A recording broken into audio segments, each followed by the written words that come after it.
Qysh me lexu nëse nuk diun me lexu në gjuhën origjinal, qysh ka zbrit në gjuhën arabe. Ulemat kanë thënë mas pari me mësu qysh e ka fol Zoti me lexu alhamdulillah. E dyta nëse s'mon atëherë zamansan me diçka tjetër. Qoftë me dëgjim të Kuranit, ngon Kuran. Të shpija lshan e ban hatme me ngu.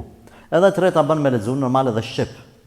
Na pyesin shpesh në rrjetet sociale a quhet hatme. Fjala hatme shqipi vjen diçka me përfundu, mja qitë kapakën i sanit, me nis edhe me sos. Çdo sen që përfundon, kur e nërëq një shtëpi, thotë e ka bo shtëpinë hatme, do e ka nërëq shtëpinë. E ka bo Kuranin hatme, e ka përfundu Kuranin.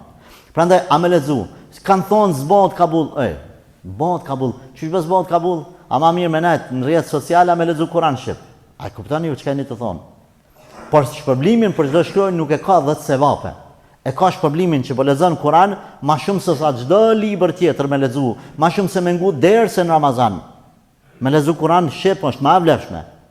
Prandaj mos i neglizhoni edhe mos i humni, mos i dekurajoni, mos i humni vullnetin njerëz me thonë ja s'pranohet hatme shqip. Lexoj be Kur'anin, ti e të lexu Kur'an. Sa angazhohesh me diçka fetare ki sevap. Ja me fjalën e Allahut mas shumë ti edhe mas mirë është me u angazhu.